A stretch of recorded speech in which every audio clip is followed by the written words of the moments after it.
being a dick. Yes. Still playing that. Still streaming live. Is this working? Finally. Could not be working. This has taken a long time to get working. So, if that was me saying I'm not being a dick, by the way, to my wife.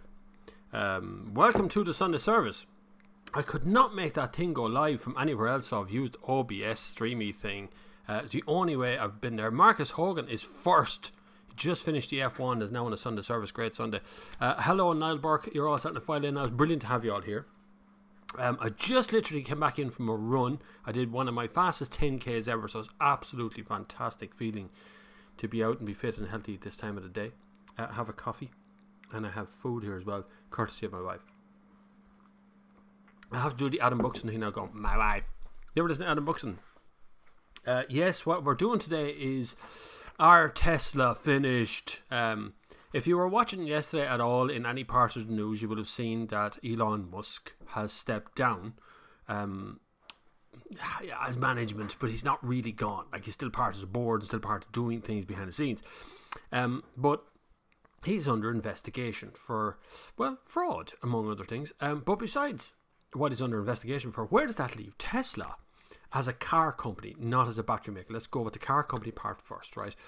Last night and yesterday, and I started rooting around the internet yesterday, it took me about 20 minutes to find multiple stories of users of Tesla, people who went out with their own hard-earned cash and bought a Tesla, be it a Model S, Model 3, Model X, whatever,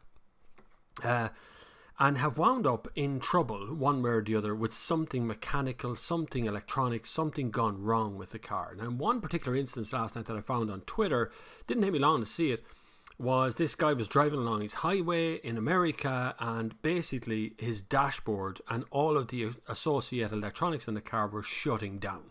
The car was driving on as normal, but the actual electronics was restarting. So literally like turning on and turning off a computer, but doing it at 60 miles an hour. Now, it didn't seem to be stopping the car, but the car itself was reporting that the car was turned off. Who knows what else goes at that point? Generally, when an engine's running, when an engine's not running in a car, be it electric or automatic, you'll find that the brakes don't work, or the steering doesn't work, or whatever's not working in the car. So it's quite easy to find that as a problem. And yet you've got this user who has found no other resort to turn to at the moment other than Twitter, and asking Elon Musk, the managing director of Tesla, for help. Doesn't that sound really tick? Like, that sounds really, really poor. The amount of people I see doing this on Tesla just seems wrong. I mean, if something happened, I have a Ford outside the door. Something happened at Ford right now, I could go up to Downey's here in the town. Not today maybe, but tomorrow. And lead them the car. Yeah, they're going to charge me money, but something's wrong with the car, or they're going to fix it under warranty, or whatever it is. But something's wrong with the car. At least to have someone physical to go to. But with Tesla, you don't have anyone physical to go to. You just have to turn up on Twitter, showing your problem on video, and then Elon drops in out of the universe onto your lawn and fixes your car. I don't think that ever happens, but you know, that could happen. It's a really oddball situation to be in, and I think it's wrong on behalf of Tesla. So I think they're actually finishing up with that, and they're going to go really hard ass at the battery manufacturing. So, and I think that's generally what his idea was all along, to be a battery maker, not to be a car maker. But we'll see. Let's read out a few messages. Seems I'll find this end anyway. He says, yeah, it was. It just wouldn't start for me. It's this thing that it just sits there, says going live repeatedly forever, and never actually goes live. It happened last week as well. But it doesn't happen, funny enough, the OBS system that I use in this as well. So that runs fine, but it doesn't give me the same resolution. Right? It's okay once the audio is good. I actually got a pop filter, which is what you see there on the edge of the camera. I got a pop filter from my mic as well, which gives a little bit better sound, less echoey, less roomy, as the sound will be called. Let's see what else we have. All seems fine. Paris Motor Show next week. Are you going to come? No, I'm going to sit at home and watch Paris Motor Show on live stream like everybody else. Unless, I think as a journalist, unless you've never been to a car show, is number one, good reason to go.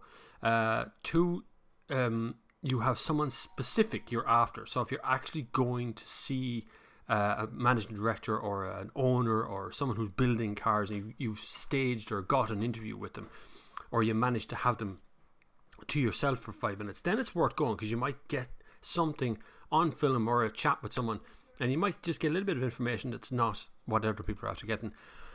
Or 3, you're going specifically for a car. So just one particular car and you want to physically sit in a thing or do something with it. So they're the 3 reasons to go to a motor show, really. And I don't really have any of them. Paris doesn't look like it's going to be anything too overwhelmingly exciting. It'll be a lot of environmental stuff, a lot of electric stuff, a lot of hybrid stuff. And some new designy things and connectivity systems. That's about all it'll be there. But you can see all that on live streams at home. You can actually see it much more clearly because a TV camera will be standing beside the guy and they will stream his whole script out to you. And it'll arrive as a press email 15 minutes after the start, just like you guys.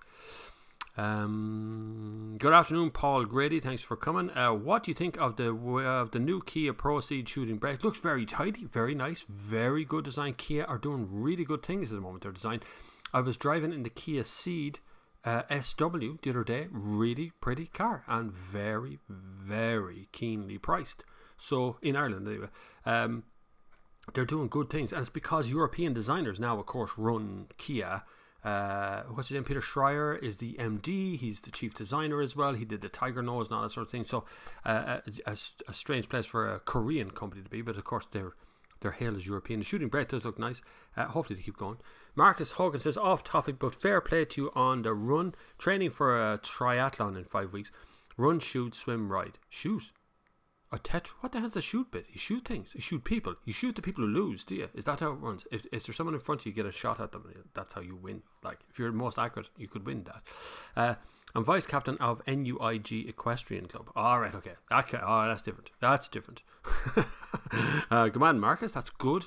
It's very good. Physical, healthy exercise is good for everybody. A good diet is always handy as well. Forgetting about cars, but staying away from the old breakfast sausage rolls and things like that is always a simple way to keep yourself nice and healthy. So many of you click the like button when you arrive, please. You wouldn't mind. It just lets YouTube know that this is actually happening, because of course YouTube only give out our videos these days to the locality. So really only really Irish and UK people see the notifications from YouTube these days.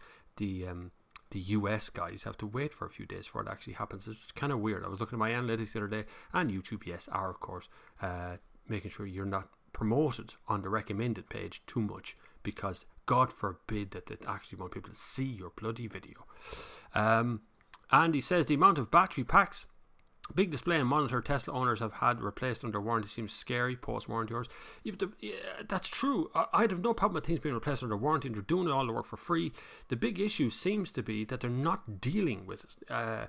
So when a car company, a real one, not Tesla, which is kind of a makey-uppy car company, but a real car company like Audi or even Renault or Dacia or something, when something goes wrong, they have a recall. They go, right, just recall all those cars, we'll fix them and we'll give them back to the people and it'll all be sorted. And they take action and they do the work for them, and they're there, and the local dealership deals with it. The guy who sold you the car, their parts department is going to call you back and get everything done for you. That's how a car company is supposed to work.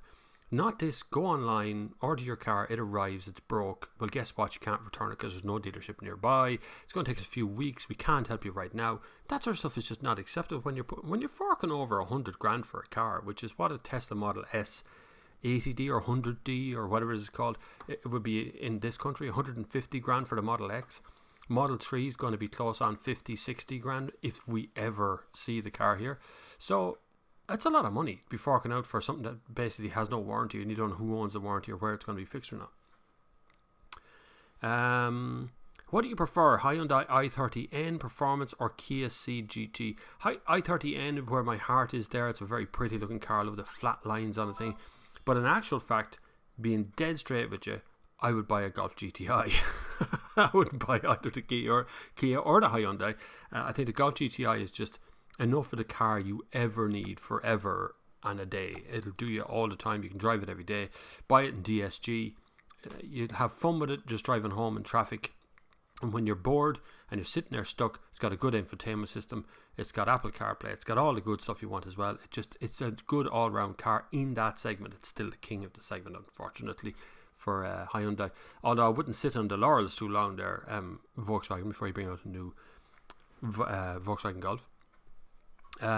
Don't forget, you can support this channel. There are links down below. Click the links if you want to support and give financial help to this channel to keep on running. As you can see, the sweat is pumping off my face still for the amount of money I have spent to make sure that this is happening. I'm only joking. No, I thought did a 10k run. This also comes out in a podcast as well, which is on Podbean, is the name of the company that hosts a podcast for me. You can get it there, or you can get it on iTunes. It's on somewhere on Spotify. I still can't find it, although Spotify tell me it is there. It's everywhere. It's basically everywhere. It's one of the most downloaded podcasts in the automotive segment in the world, funny enough, from iTunes. I was number 13 last week, number 12 the week before, so it's flying along. This episode of it will be out next week on the podcast, and it'll be out. Last week's episode will be out this week on the podcast. So if you're listening on podcast, thanks very much. You're catching up. You're getting there. Please leave your questions with the hashtag Sunday Service. We also run a Facebook page that you can join. Andy McAfee, who is also in the comments there on this channel, is a moderator on the Facebook page. So if you go over there and find the Sunday Service community on Facebook, you can join us. It's a little private group just for us to get together and talk about cars, or link videos, or just chat generally nicely. The only people who can join are people who actually have a profile on Facebook. So if you've got a blank holder and your name is like squiggly doo, you're not going to be able to join us. It has to have like a normal human being conversation. We're going to organise a meet-up event before the hour changes, before it gets dark in the middle of the bleeding day here in Ireland. So we're going to organise that some Sunday. So I'm going to put that as an event in that Sunday service thing. So you'll be able to join that as well. And that's a physical event. It'll be a bring what you got event. So whatever car you drive, just bring it. It doesn't have to be a classic or fancy, or it can be whatever car you have. We'll just all come and have a chat about cars. Now maybe have a cup of coffee or a burger or something. Marcus says the Beatles are releasing a new mix of the White Album in November. The Beatles, the two Beatles that are left, like. Always liked it in the car as the album is so eclectic. Would you have a favourite driving album? Hotel California, that was great. I don't actually prefer to have an album running. There is a couple of albums that would stick out that you could put on and be happy enough driving to, but most of them would be very electronic music. So something like the Chemical Brothers. You can listen to an entire album with that while you drive along. Mostly I prefer sort of a mixtape of things. There is a couple of Beatles songs that I quite like. What's that one that's like, it's like sampled song? Kenny was kind of, this is the time, that thing, whatever that's called. It's a good song. Hi James Dunn. Hi Bob. Jim the bus driver checking in, or should I say listening in, even though I'm where were you? I just jumped up the page there. Apologies. I'll be back to you in 1 second now. I'm on a 45. Happy Sunday service to everyone, and safe driving to all. Good man. He drives a bus. He's on our Facebook group as well, so you can all chat in there too.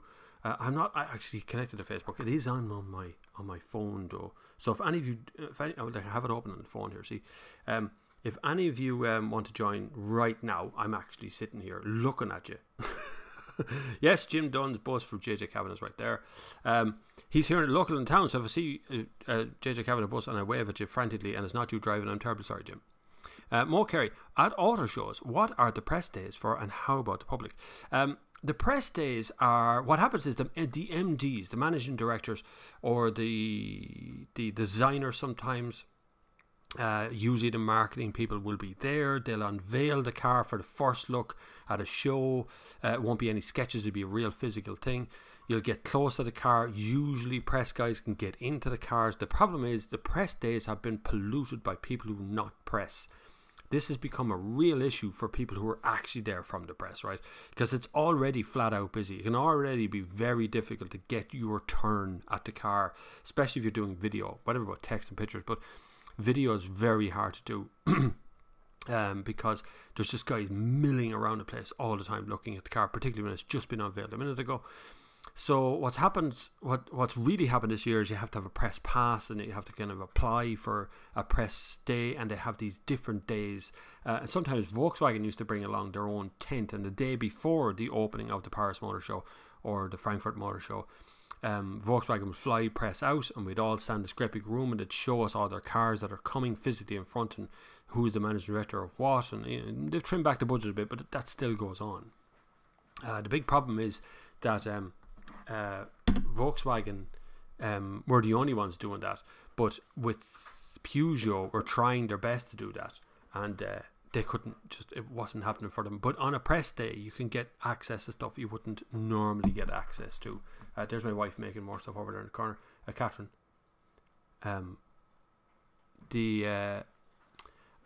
the rest of the public days that you can go to, that would be access to pretty much everything, but the cars generally are locked. Normally the managing director won't be there. You'll have a few people standing around, pretty people to open doors on cars if they're openable, or answer some questions, or they'll give you USB keys, or press pass, or whatever it is. But generally on the public days, I don't really go to the public days, but generally on the public days it's a free for all, and the stands are closed. But on the press days, you can walk onto the steps of the stage and meander around and sit into cars and do stuff. So it's a cool day out. Like, if you get a chance to do it. The problem is, like I say, often the stands are jam-packed full of people who aren't actually press. They're just normal people who got a press pass. So if you apply in time, you can get your press pass in and go for it on the day, and it just makes it an awful mess, which is why a lot of journalists don't go anymore. As simple as that. Oh, those Model S pop-out door handles aren't very common. Replacement due to warranty tested too. Yeah, most of everything apart from the Mercedes parts. Mercedes actually supply almost everything on the interior of a Tesla. The switch gears and the speedos and all that stuff. It all comes from, now it's probably changing over now, but all that stuff comes out of Mercedes. So that's all good stuff. Now that's all ex-Mercedes stuff. Mercedes don't even use that stuff anymore. It's so old. So like the Model S is 5-year-old design. 7-year-old now, I think.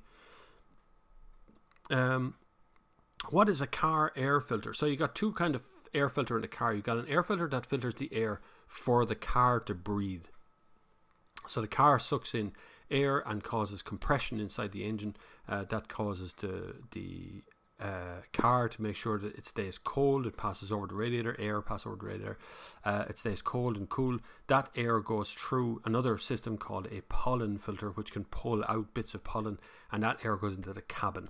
The second kind of air keeps the car cool and helps the car breathe in general, pushing the exhaust gases out and all that sort of stuff. It's actually quite complicated. Without air, a car dies.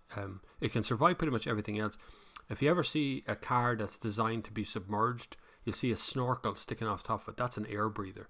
So once the car continues to get air, the engine will continue to run even when it's submerged, because it's a waterproof unit. But once the car sucks air in and the air goes into the system, it floods the petrol system, and that's kind of the end of your car for a bit until you pump it all back out again. Fixable, not really great in electric and a petrol car. On a note, an electric car does have an air filter, but only for cabin, and only to circulate air around the electric engine to keep it slightly, or the batteries to keep it slightly cool, but not essential. Batteries don't run when the car is parked, so it doesn't heat up, but it does have an air filter. Afternoon, gents. First Sunday service for a few weeks. The new Facebook page is good crack. The Petrolhead 94 has landed. Yes, the new Facebook page is actually good crack. In fairness, I do check in it every few hours. And I hate Facebook, but I actually do like that. There's nearly 300 people on that little group, which is really good, and everybody seems to be communicating nicely. There's no lunatics in among. There's no spam either. No one's really sending out advertising messages. I don't really mind that part. That's okay. We don't really see all of them. Facebook does I won't say a really good job, but Facebook stops you seeing every post. So you only see some posts unless you're there the whole time. So if you want to join it, just head over to Facebook and look for the Sunday Service Community. There it is there, Sunday Service Community. I have admin tools and things turned on there. I don't see anybody. Hang on, we'll just see if anyone wants to join. There's already someone in looking to join. Mike Misk. He's in 5 groups. He lives in Detroit, Michigan. Congratulations, you are now a member. Where are we? Have you heard of a YouTube channel called SabKyle04? Nope, but if he's a Sab from 2004, he's doing well. It's a good car. Kyle. Sab Kyle has a huge audience of millions, but yet anytime I comment on his videos, he's always responds. He's not our Bob though. Really? That's good.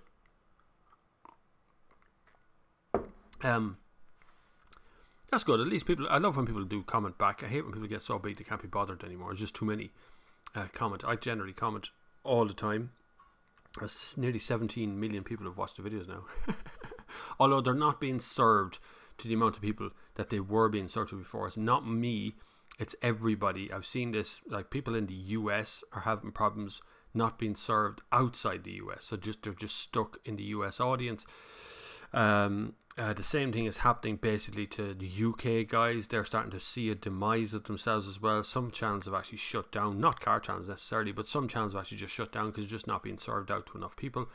I find I'm doing okay because have been served to the UK and Ireland primarily first, but audience that are lacking are people that used to watch in Germany, used to watch in Sweden. This isn't a notification thing. This is more about when you upload a video, what happens to it. So notifications go out to your subscribers, but also you end up on a recommended page. So when you watch a video about an Audi, on the side panel there'll be a video from me about an Audi, which is not from, it's just another channel. Now that's not happening as much depending on what territory you're in anymore, so it's a bit weird.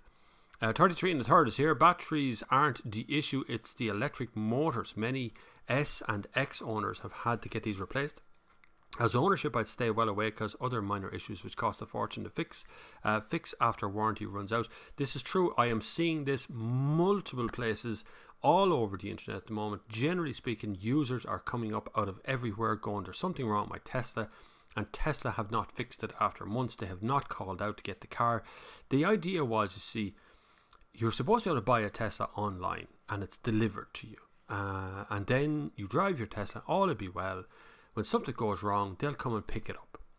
Now, problem is when you have a lot of things going wrong in a lot of cars, and maybe that car isn't even drivable, you're going to have to send a tow truck to pick it up.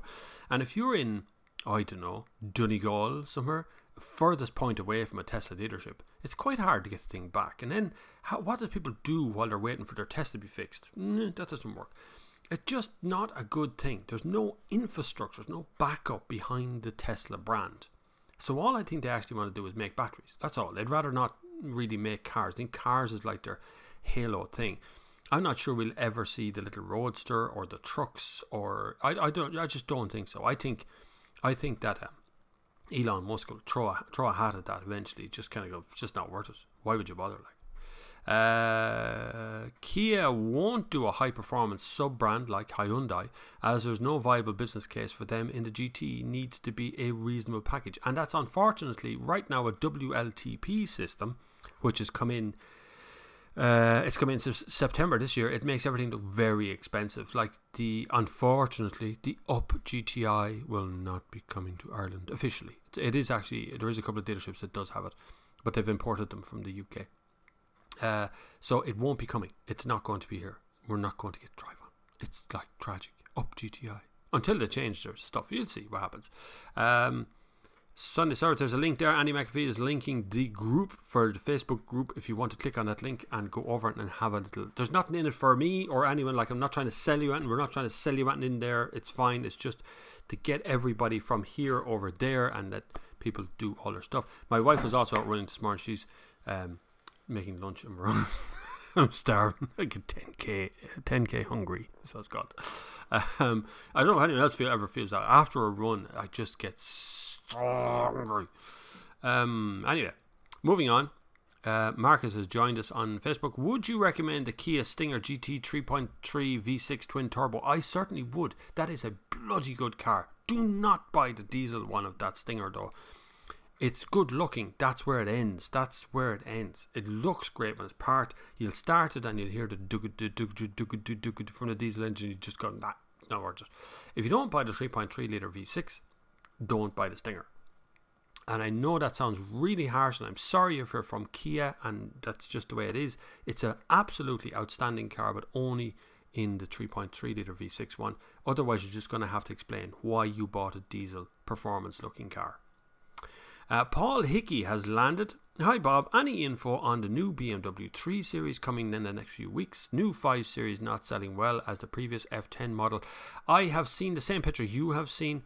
I did get a press release. I'm not sure if that's under embargo. I shall have to check that. It might be under embargo, but I did get a press release about the 3 Series from BMW. Hold on. Let's see what I can find. What's that say now? Embargoed press release. No, that's not it. That's a dealership story. I'm sure I saw one from lovely Laura about the 3 Series. Details. There we go. Details on global reveal BMW 3 Series and embargo information on new battery. When's the embargo lifted? 28th September. So the embargo is lifted, right? So there we go. Now we can say whatever we want. It is lifted, isn't it? It's the 30th of September. So 28th September was the embargo on the battery things. That's fine. No, I have the same basic information about the 3 Series you do. I've even got the same pictures, I think. Did I get any other different picture at all? No, that's an i3. Where's the 3 Series?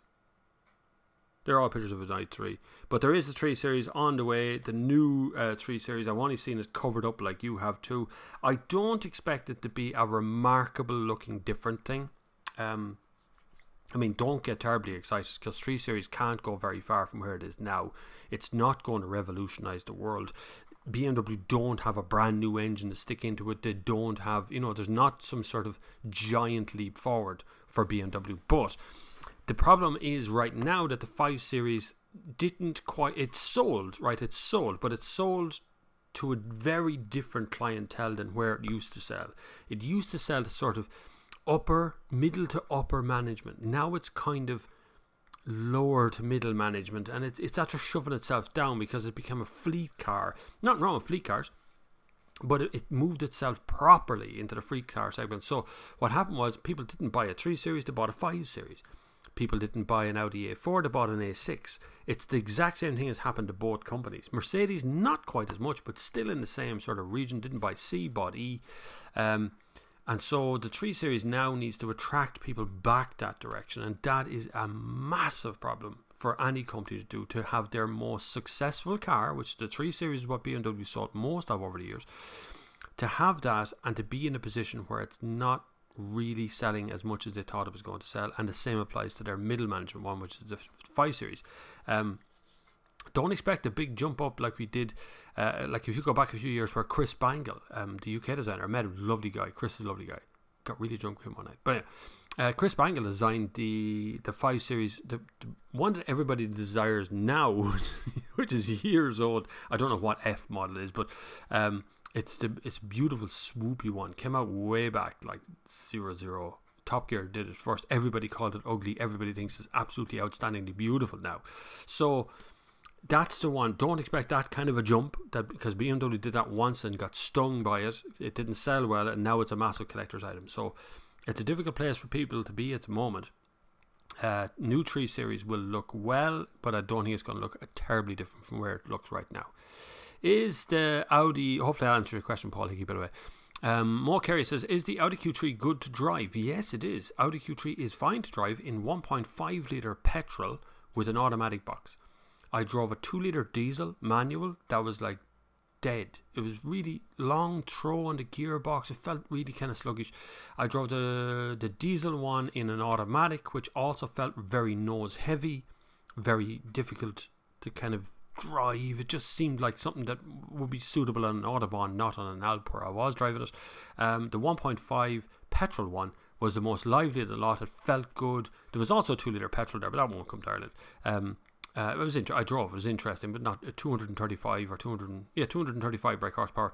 Didn't really feel 235. It's a big car, Q3 is a big car. Whether you think Q5 is meant to be a big one, Q3 isn't. It's still a big car. Looks good though. I like the new design language. I like the new kind of matte black front on it. It's divisive. I see in the comments around the video. The video's doing really well. I think about 10,000 people have watched that video now in a week. But it's kind of divisive looking front on it, so I'm not too sure whether it's going to work for them or not. Where's next? Shift into high. That's a good name. Tesla, the Enron of car companies. Yeah, that's true. For those who don't know, Enron, of course, is a petrol company, an oil company. Drove themselves out of business eventually. But I think they're very akin. Tesla's very akin right now to Lotus. What Lotus did many years ago when Lotus was going out of business, they just suddenly released a pile of drawings of future cars. All these cars are going to make. These are going to be brilliant, exciting, and fantastic.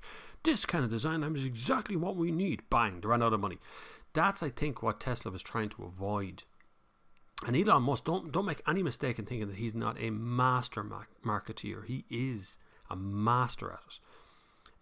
The problem is he exists entirely online, and like he's hired people to invade places like Reddit, like YouTube comments here on Tesla. He's done, that's their marketing company works ferociously, really badly in-house.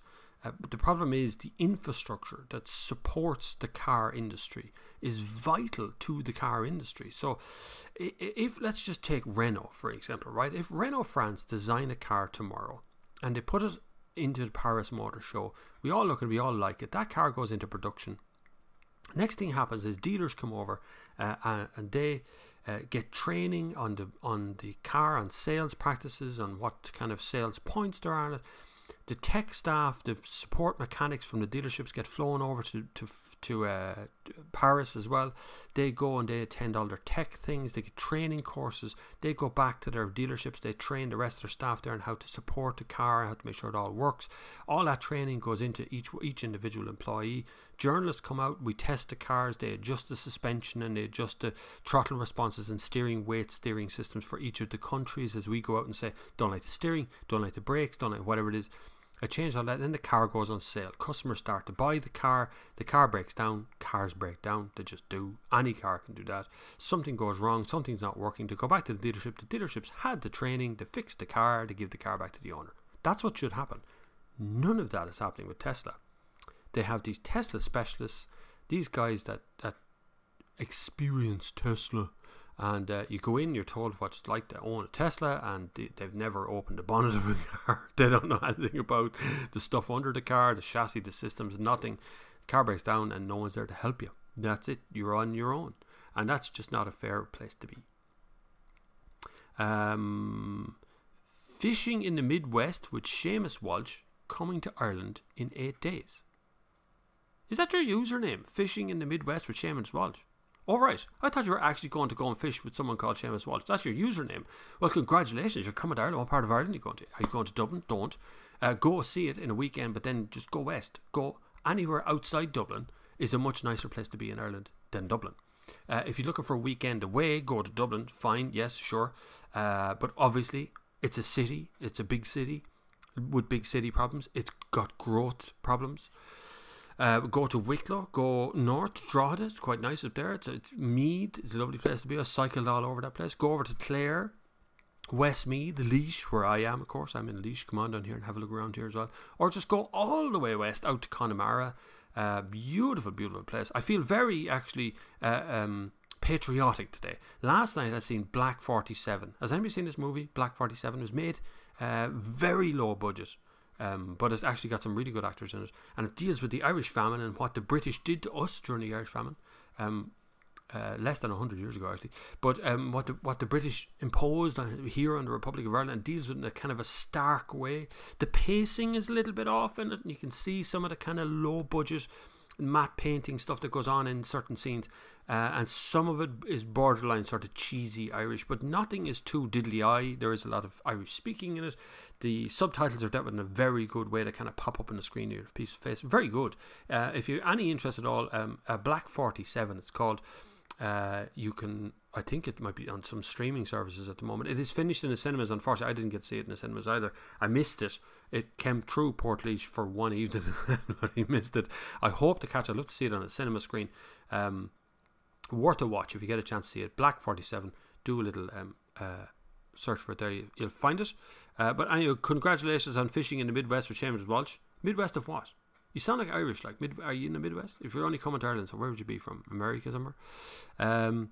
What is new about WLTP regulations? So all that's happened is that the regulations have moved away from letting the car companies deal with it to a more of a sort of NCAP rating. So they're forced indoors on rolling roads, and everything is done indoors, and everything's done under the exact same conditions, and every single thing that's done to your car, every option is tested. So actually, two cars, exactly the same car, because of their options, will have different CO2 emissions, so will actually have a different tax on them.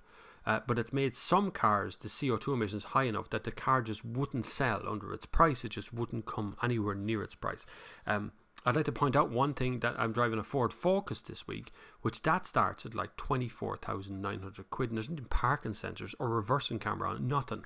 And the Kia Ceed Estate, 1 litre petrol, same engine, not same engine, but same size engine, starts at 23,900 for the estate one with a parking sensors and reversing camera and sat nav. So there's price differences starting to show up now through WLTP. But really, they deferred most of their prices at the moment. So not going to affect anybody, but I reckon within 3 years we're going to see a price rise of about 20% on the price of any car anywhere in the world. Will go up by about 20%. So we'll see what happens after that, but it's 3 years away yet. Shift into High says, off Facebook, note latest info leak. They sold your phone numbers to marketers to call. Facebook created by the CIA. I don't think Facebook was created by the CIA. I think Facebook was bought or paid for at some point by the CIA. Development money went in there. The CIA and the FBI actually fund, and the military in America actually fund certain movies to be made as well, by the way. So a lot of those ones that show the American military in a good light and, you know, gung-ho and, yeah, let's kill all the Taliban or something. One of those kind of ones, they're usually funded by the US. But I've never given Facebook my phone number. I don't really use it. I use the Facebook group thing because it's where eyeballs are. It's where Facebook is. People are on Instagram. People are on Facebook. So I use that, and it's a great way of organising yourself. You don't have to take part in Facebook in a general sense, because Facebook will undoubtedly give you a very bad case of anxiety, without a shadow of a doubt. I feel it myself when I go onto Facebook. You go on after a few minutes, you're surrounded by hate groups and people who are racist, and these are your friends. You're looking at them going, what are you talking about? But it's just Facebook serving you things that it thinks you're interested in, serving you stuff it knows you're going to click on. But our little Facebook group is full of people who are just into cars and just serving little videos and pictures and things of their own cars and their own experiences, of which I must go in, because we had to congratulate a few users. Obviously, I don't know if they want them to be public or not, so I won't mention their name or anything, but they may not want to be on the Sunday service. Like, if you're on the Sunday service, you are definitely the 100% famous, without a shadow of a doubt. But one of our lovely users actually bought a car. Rob Bruton, I have to say, your thing was very good about why you keep your old car going, which is very good. But also, Rob Bruton bought himself or not himself, he bought his girlfriend a Mazda 2, which is really good. We also found, who else was buying a car there along the way? It seems to go back so far now. It's very hard to find, because what it does is it flicks through and then it just shows you what it feels like. John Fitzgerald is looking for recommendations on the best driving roads in Ireland. Most people say just go straight up the very top, up to the north. Straight up, which is pretty good. It's actually not a bad idea. There's a lot of great driving areas up the north, without a shadow of a doubt. I quite like it up there myself. My video on the N7 bus driver, which still hasn't got a resolution to it yet, by the way. I noted that there was a bus, a Go B bus on the N7 in the 60km/h zone, if anyone was, you know the part I'm talking about, travelling south where the roadworks are, and the bus was bullying another driver out of the way. So and he definitely wasn't going 60, because I was going 60 and I was in a little Fiat 124 just trundling on the road, and the show went zooming by. But anyway, somebody tagged, I can't remember who, Talon, I think Talon on Twitter tagged the bus company, and since then they've been asking me for times and dates and stuff, but really I don't see a resolution to it. No one's coming at me telling me that the bus driver's been reprimanded or anything good came out of it. I don't know, but I still see bus drivers driving like lunatics. But that went off on a tangent there. Terribly sorry. Shift into High. Yeah, Facebook did sell your phone numbers. Facebook sells you all of the time, but it only can sell what it knows. So you got to remember that if it doesn't know much about you, it really can't sell you. So every time Facebook asks you a question, you got to go, why is it asking me that? Why does it want to know where I went to school? So you can hook up with your friends. I don't want to see anybody I went to school with. If I wanted to see them, I'd look them up myself. Like, the same on LinkedIn does it as well. So any of those things, so Twitter, Facebook, Instagram, LinkedIn, and any of the multitude, millions of others, and I do a lot of marketing for people. I run marketing campaigns, I organize creative stuff behind marketing campaigns, I do a lot of video work and things, and I run a couple of social media sites. These things just spy and sell you all day long. Not you, just general you, just kind of everybody who was born in the early 70s is targeted by this ad. It's not really targeting me directly, it's just kind of targeting that demographic. They want to pigeonhole you. And the same applies to someone who is currently thinking about buying a DNA test for Christmas. Don't. They're selling all that stuff. They're selling all your DNA data, all of your health DNA data that comes out of your DNA to see are you predisposition to get cancer or something. That's what they're doing. That's why they can afford to do television ads, lads. They're indexing you for future advertising purposes or nefarious purposes in some way or another. I made a coffee. It's bloody gorgeous. Everything tastes better today because I've been running. When you run, everything tastes better. Gia V6 has joined us. It says Queensland. I just missed that. I just jumped forward. God almighty, sometimes when it scrolls it freaks me out. Queensland Highway Patrol are currently replacing their Holden V8s. Oh my god, Holden V8. Anyway, with Kia Stingers. Wouldn't have imagined it, but there you go. Well, in fairness, in Australia and New Zealand, Asian cars are quite popular. You know, there's a lot of Toyotas and Nissans and Mazdas and things that we very high regard there as well. So I suppose Kia Stinger is one way to go at it. But the problem I have with a Stinger is you wouldn't exactly get a lot of things in the back seat. You know, it's weird doors. So they want to check out how to get a prisoner in the back seat. But your Holden V8, man, I drove youths out in New Zealand. You could spin the wheels on some of those Holdens from first, second, third, and fourth. So much torque. Great cars. Brilliant cars. Is a Fiat Panda first car to drive maintain a good first car to drive maintain? Fiat Panda is my favourite. No, my second favourite Fiat. My favourite Fiat's actually a Mazda. It's a Fiat 124 Spider. It's like, oh god, what a car. Love that yoke. Absolutely glorious thing. But Fiat Panda is second. Absolutely love the car. I think it's a gorgeous thing. It's not even on the Fiat website actually in Ireland anymore, funny enough. I don't know why. It is on the UK price list. It's my favourite Fiat because it's the kind of car that Fiat do incredibly well. All of the Pandas, all of the time. So all of them right throughout. If you want to have something, and a first time driver probably won't afford this, but there used to be, in the old generation, there was a Fiat Panda 100 horsepower. It's listed as 100 HP on the back of it. That's gorgeous. Absolutely gorgeous. Great to drive. Leo Nulty, if Leo Nulty's watching, he has one.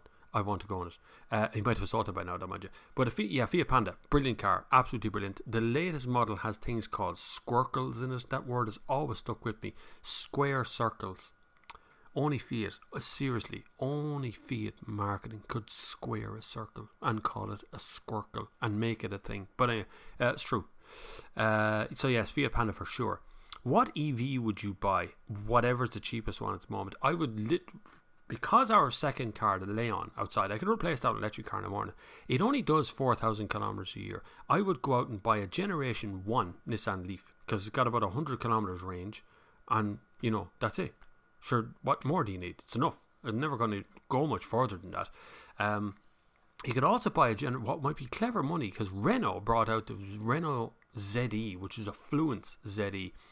Not a pretty looking car, but they leased the battery at the time. Now they've stopped doing that, so those cars now are owned by the owners and are coming up for sale. So if you spot one, that would be a good buy. That's a good car. That's a Nissan Leaf underneath, only it's got a massive boot, a really big back seat, and decent enough interior, and you know, you get it for next to nothing now. Always like the Bangle, but yeah, me too. Definitely, Chris Bangle did some great drawing. He's still designing. I can't remember the last time I met him. I met him at something, and we had a great chat about his designs, and we ended up having a few chats, and it turned out badly. Indeed, well, badly for me. I didn't see him the next morning, but I couldn't see beyond the end of my face the next day. I wasn't driving the next day either. I ended up just spending the day in bed. Anyway, Shift into High says, drove from Baton Rouge, LA to Gatlinburg, TN. These are very confusing for European people. But anyway, and back. Saw 5 truckloads of new Teslas all heading north. 1 Tesla on a flatbed with manufacturer's plates heading north. Must be selling. You don't necessarily have to be sold to be being delivered, but there is an awful lot of Casey Neistat in his videos driving along, talking into the passenger seat while not holding on to the steering wheel. You know, that's just level 3, level 4, you know, of the automated cruise control. Car companies have done that already. It's done. Like, you could release an Audi in the morning, or a Volkswagen, any Volkswagen group car in the morning for sure, because I've seen them do it. They could release in the morning with that automated driving stuff. They could call it something fancy, but they won't. They're just waiting for the whole thing to implode and fail. And all it takes really is 1 or 2 crashes. Something really happens, and it's all over. You know, it's all over for automated driving in the US particularly. The biggest issue right now is that Tesla doesn't really want to be selling cars anymore. They'd rather be selling batteries. That's the long-term goal. They'll get there. I think Tesla might have the biggest battery manufacturing system in the whole world. Let me see what happens. I've illegally downloaded Black Friday 7 last night, tonight's viewing. It's brilliant. It's very good. I wouldn't... if you can't get it, and it's not in the cinemas, it's not in the DVD, it's not, there's only certain things you can do. But I would suggest at some point in the future, if you see it on DVD available for purchase in somewhere like Tesco or Dunn's or something like that, you should buy it. Just to support the film industry. It got no funding, very, very low budget. They made the best of their budget that they possibly could, but got some great actors in it. Jim Broadbent's in it. Hugo Weaving's in it as well. Some great names in it as well. They had no budget for lots of things in the thing. So if you could give anything towards their budget constraints, it would be absolutely brilliant. I'm not involved, by the way. I have nothing at all to do with Black Friday 7. I have written a script a long time ago about the famine time. It's still sitting there. I haven't made it. Similar to that Black Friday 7 idea.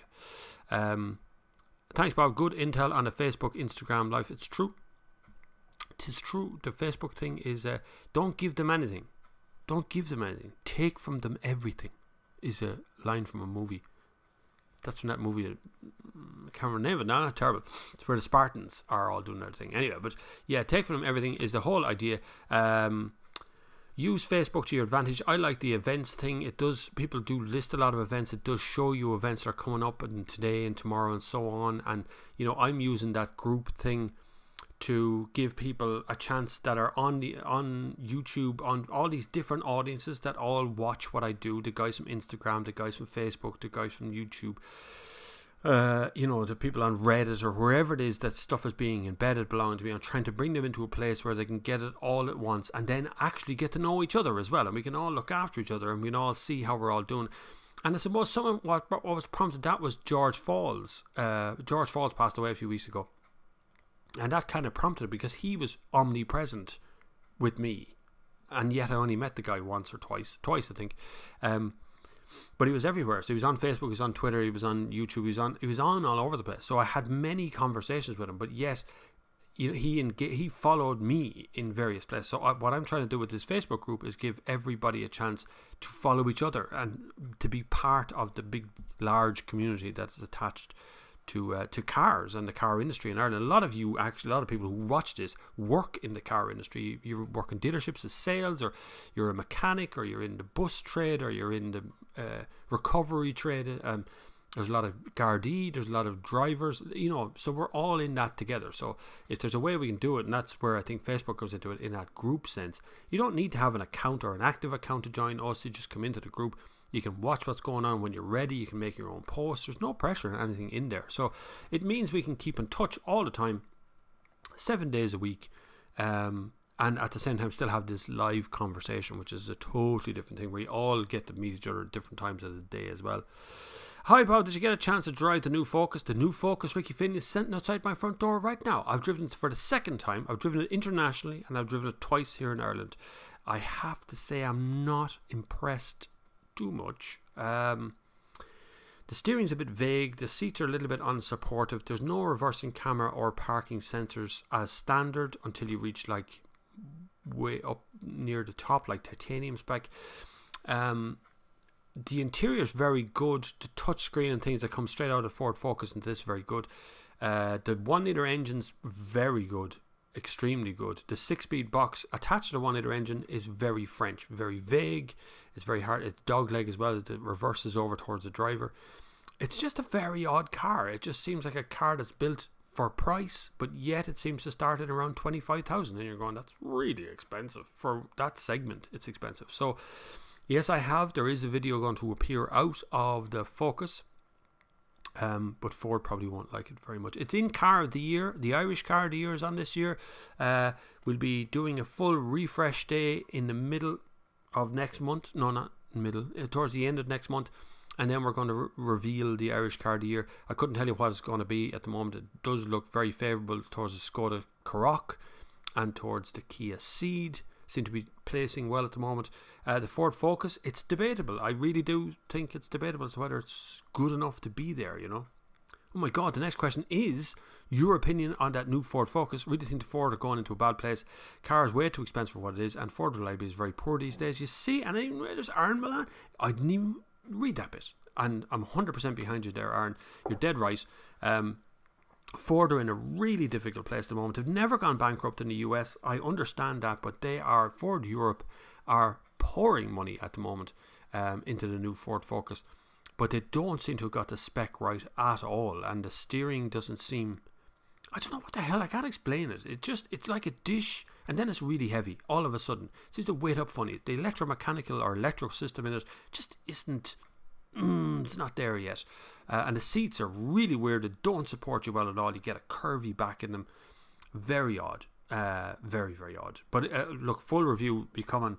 It's not going to be a nice review, I don't think. Some of the stuff is really good about Ford, but you have to pay for it. I can't imagine asking anyone to fork over 35 to 38 grand for a Ford Focus outside the door, because that's the spec you're going to need to buy.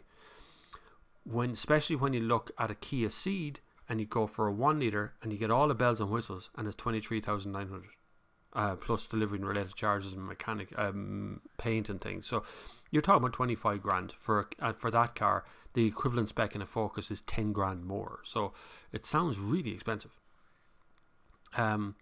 Rob Bruton is... I'm listening here. There you see, Rob Bruton is omnipresent as well. He's over on our Facebook page and he's right here on the thing. He's doing a bit of painting at the moment, which is good. Keep on painting, boy. What's that thing? Wax on, wax off. You know that thing? The Karate Kid for painting. Remember that. Up, down, all the time. Yeah, Bob, I faked the intel on Facebook, so joke on them. There you go. Most people do that, in fairness. An awful lot of accounts on Facebook are... I won't say fake, they're kind of somebody's name. And I see a lot of Irish people change their name into the Irish translation. Mine's Roberto Flavin. On Facebook though, I'm just Bob Flavin, so I don't really care. I've long since given away everything about me on Facebook or YouTube. That was a decision I made 10 years ago nearly. My wife, on the flip side of that, my wife doesn't really partake in anything on the internet, in social media. She has accounts, but most of them are kind of fakey, and neither of my two kids have any social media accounts, and we did that on purpose. That was totally on purpose. They do have a YouTube channel, but they're not in it. They make little YouTube videos about their toys, and it's lovely. It's called Toys and Stuff. It's right here. It's tiny, like 12 or 13 subscribers, but it's just they do little character things, little cartoons about their stuff, and it's more about teaching them how to make films than how to make videos for YouTube. But that's just me. John Carney, he's also on our Facebook page. John Carney is there. He teaches driving. Hi Bob, you probably have covered this already, but could you give a recap on how the new emissions tax system is calculated compared to the current system, please? I certainly can, John. I haven't quite. It is a recurring question now, though. I noticed 6 months ago no one asked a damn question about WLTP or anything different. Now it's like, my God, the price of everything is going up. And that's true. The worldwide system has come in now, so it's calculated across the world. So this affects Americans as much as it affects Europeans, as much as it affects Australians. So it's a new way of testing the CO2 emissions and every other kind of emission from a car, so NOx, CO2, and so on.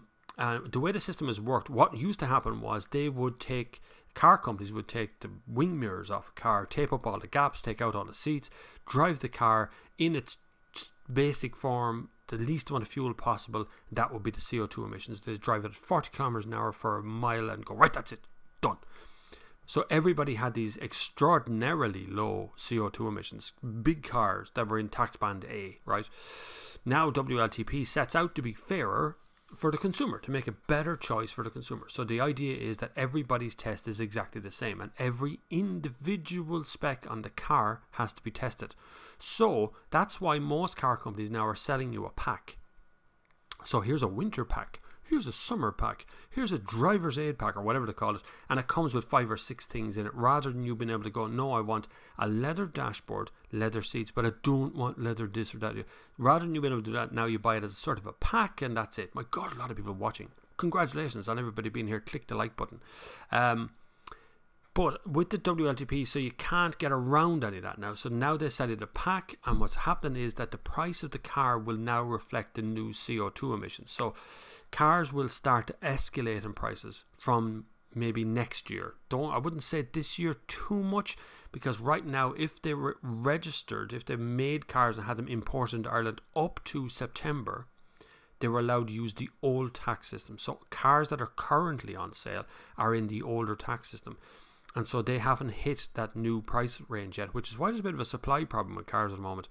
Cars that are made after September will have to obey the new WLTP prices, but they can defer some of that as well. So there's going to be a bit of confusion coming up to December, coming up to the 2019 purchase point. You will see sales fall off a cliff in January. I'm sorry if you work in a dealership, but I do think people are going to be very confused because, again, the SIMI, who represent everybody at the moment, even people who are in the aftermarket system, seem to be represented by the SIMI. But anyway, the SIMI have sat in their hands and done nothing. The RSA has sat in their hands and done nothing with WLTP. They've done no education programs. The car companies largely have just kind of ignored it until they get the budget over in October, which is coming up the road now anytime soon. I would suggest the budget is going to change around the tax bands rather than putting up the price. I think the taxes will actually remain the same. What they do is extend the CO2 either side to bring people who are currently in A into B and so on. There'll be a few cars that will cross over, and they'll probably bring in something to defend against electric cars taking over. But besides that, I don't think there'll be a whole lot of changes in the budget. But at the moment, the SIMI have done absolutely zip for any way education for the general public, which means people are going to be very confused coming into December, looking to buy their car, when they suddenly find out their car, which was 20 grand last year, is now 25 grand, and they can't figure out why that is, and that they're not getting as much money for their trade-in. So that's happening. That is happening right now, and everybody just wants to put a little tin helmet on and not deal with that. But it is happening. So if you work in sales right now, in car sales, I would get myself educated on what WLTP means to your dealership and how that's going to affect your customers, because your customers currently today are educating themselves by listening to people like me, or listening to people around the edge of me, or whoever it is talking about WLTP out there. They are educating themselves, so it's time you educate yourself and be able to answer those questions.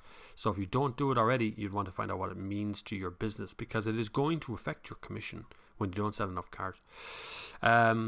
iStad says, as the saying goes for online interactions, it's free to you, then you're the product they're selling. Yes, and a thing I grew up on, and this is the phrase I actually grew up on, it's the exact same as the phrase you just used, but there's a different way to do it. If the apple is free, then you're the product. Okay, so if you walk into a premises and someone hands you a free apple, there's a reason why they've handed you a free apple. You are now the product. What's going on? Nothing in life is ever really, truly, honestly free. There's always a payment. Someone always figures out how to make money from you. So if you sign up to a service like Gmail and you go, wow, look at that, I can have unlimited Gmails, because they're reading every single email that you get and you send. They're not reading them, but they're looking at them to try and target advertising towards you. There's another one out there as well. It's run out of Switzerland. It's another email client thing. It's also free. They're again going to throw some ads at you, but it's an alternative to Gmail. Just take the pressure off Google.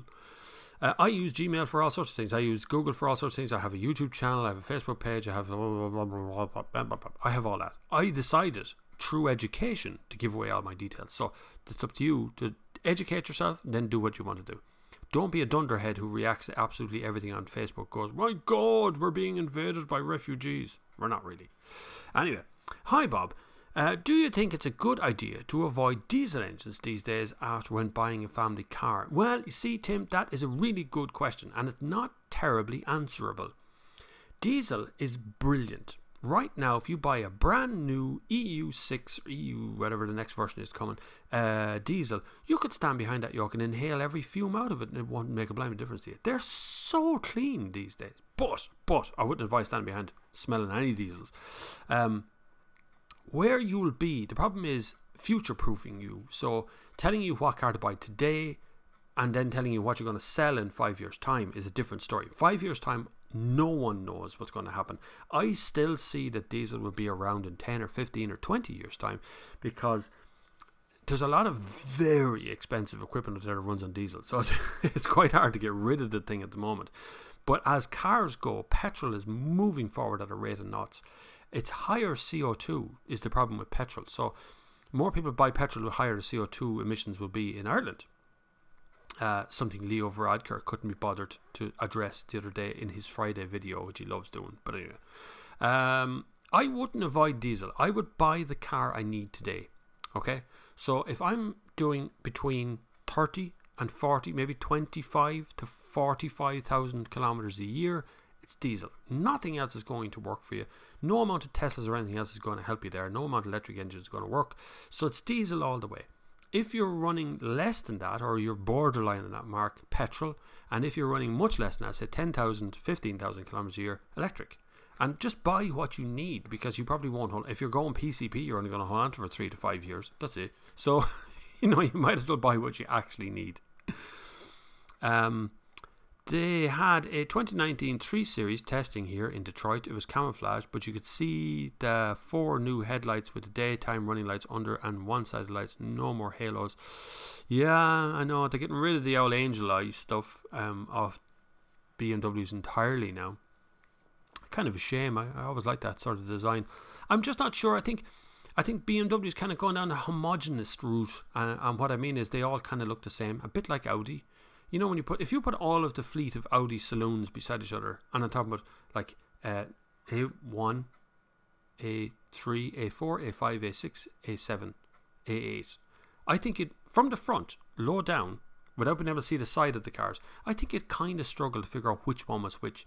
And I actually put that to the test the other day when I asked a mate of mine who is a motoring journalist. We looked across and went, that Audi's very nice. What is it? And he said A4 and I said A6, and it was an A8. So it works out. And I think BMW is kind of going that route as well, that family face thing. And it's going to work for a while, but it's very hard to say that one car looks the same as the other and you kind of go, here we go again, another car that looks like that. So it's a difficult one, but I suppose we'll have to work our way through it for the next few years.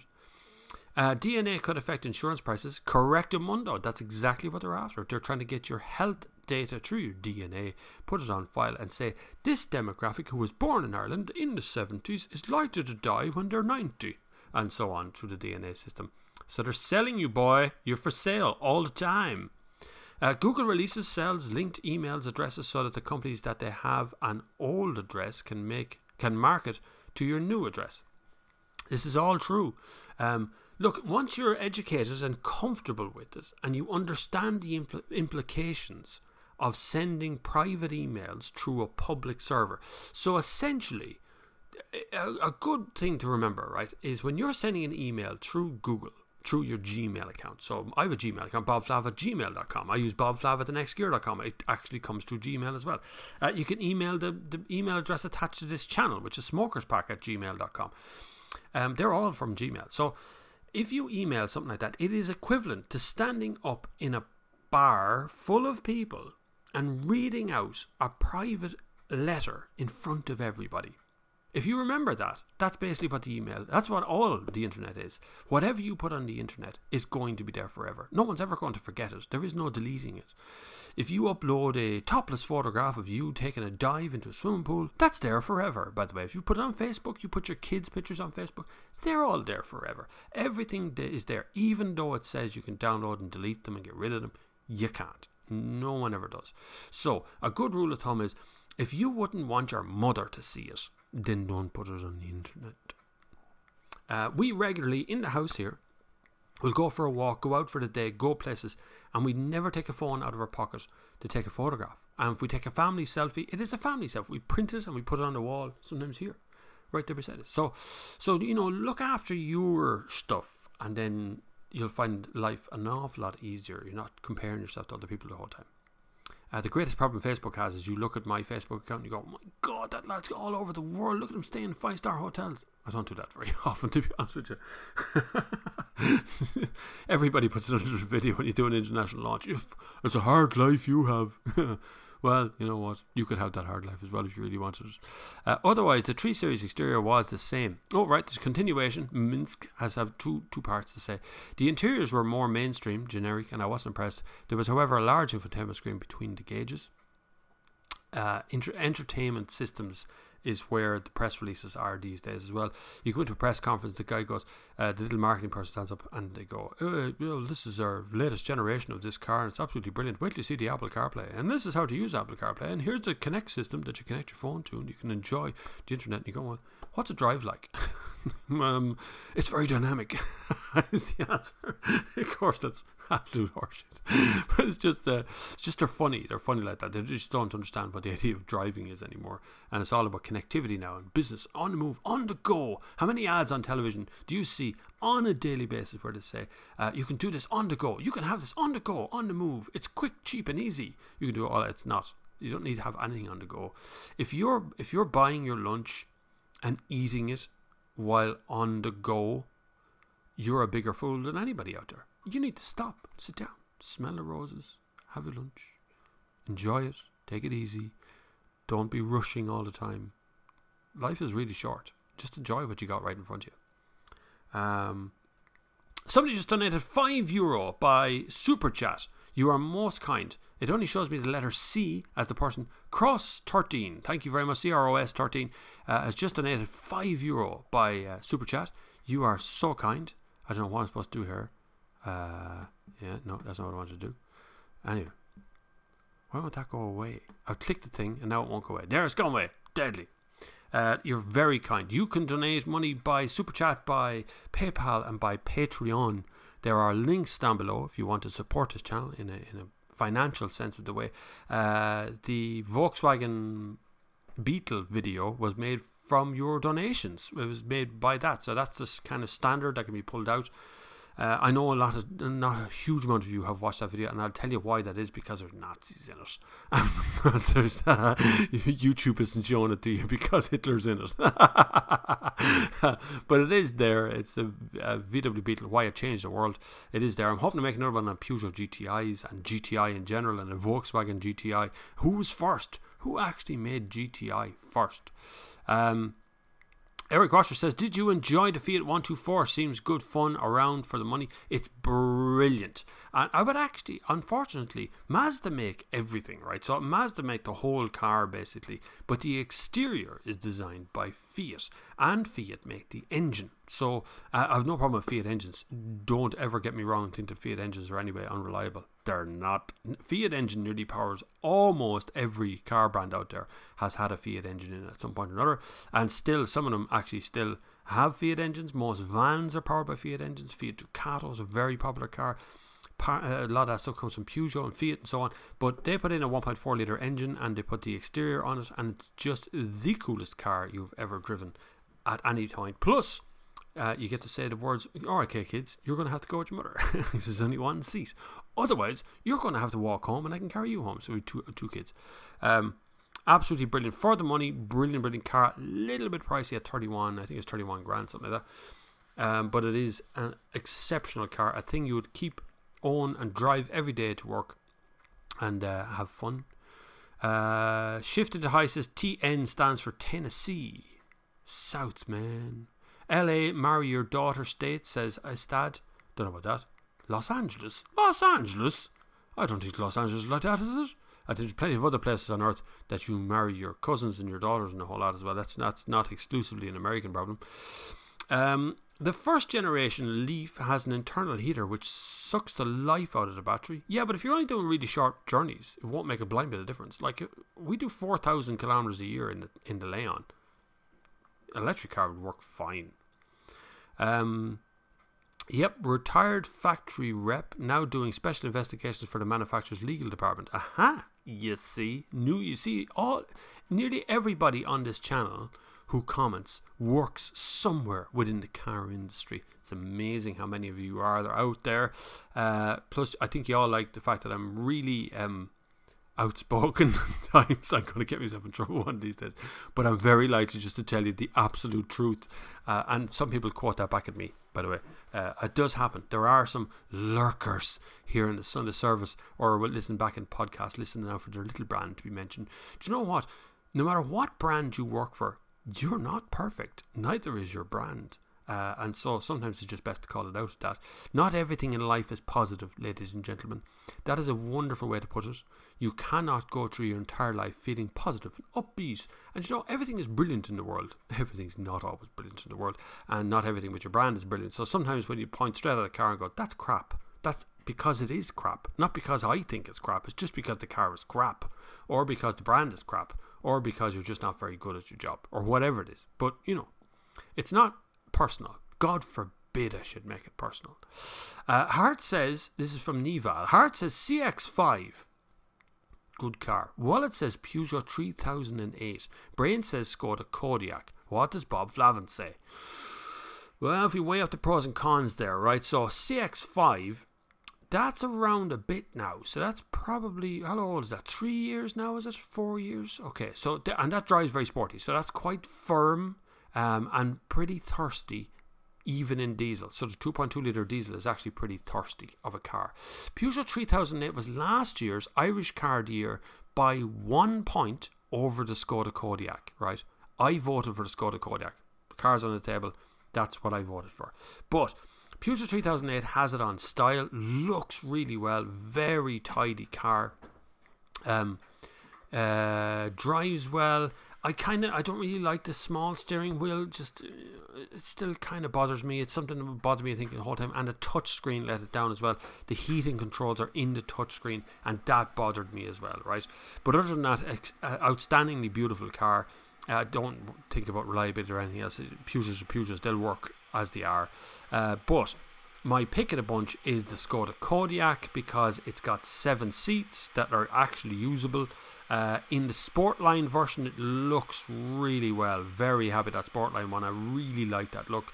And it'll drive all day long on Volkswagen parts and Skoda parts. And it just looks great. So I would suggest go to Skoda Kodiaq as number 1, Peugeot 3008 number 2, CX-5 number 3. Have a quick curveball look at a Volvo V60. It'll be probably out of your price range, but it's just worth comparing the interiors and the look of the exterior to what you're bidding against at the moment as well. Right, where are we?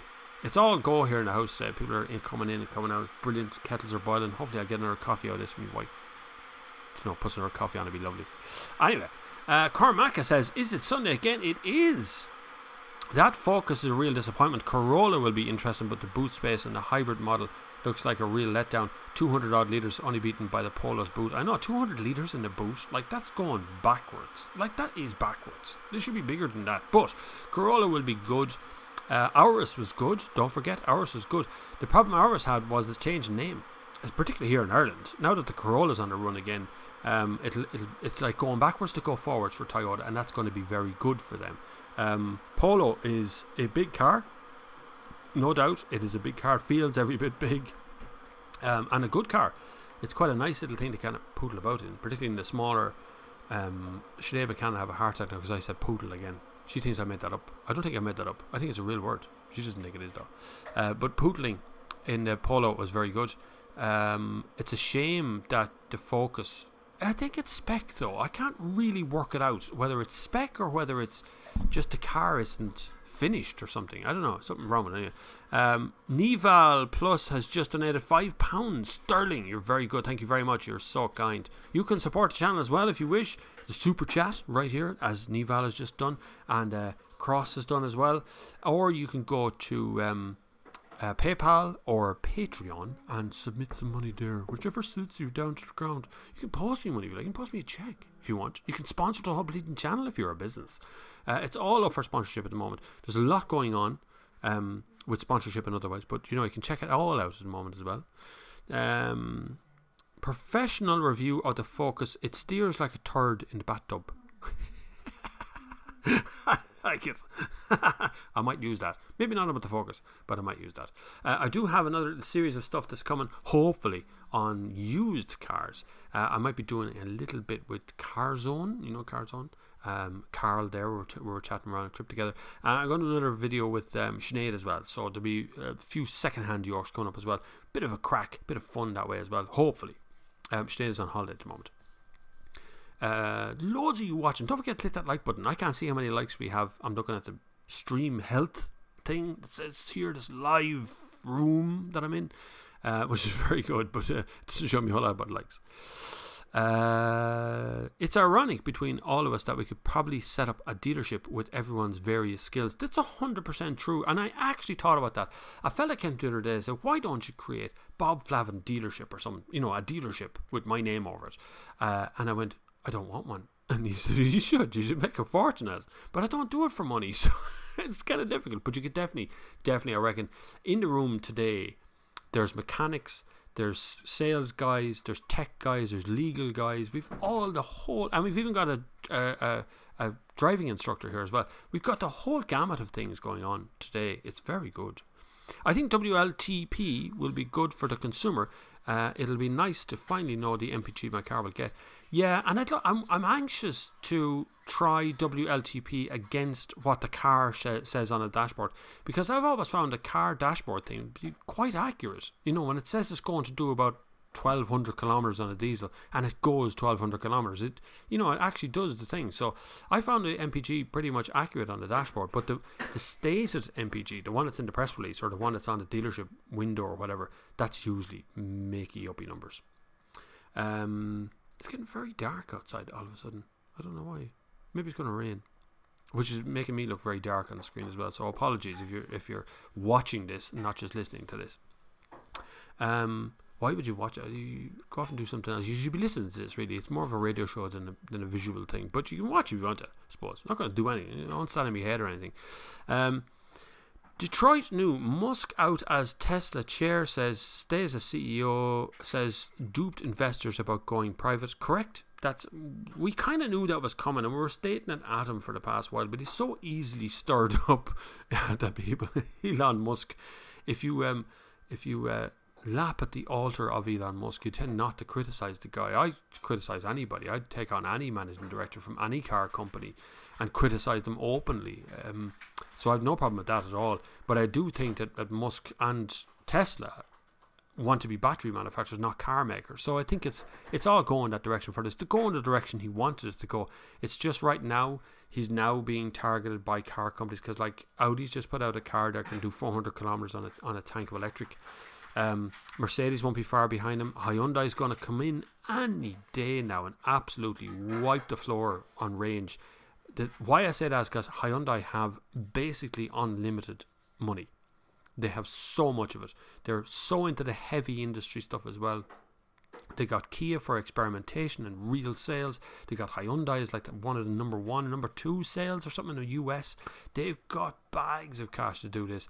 And if they become electric manufacturers or battery manufacturers, as I think might be the intention a little bit with Hyundai as well, and Renault, who want to become professional recyclers of batteries, I don't see a good future for Tesla unless they just become battery manufacturers or electric, or something around the kind of recyclable energy stuff.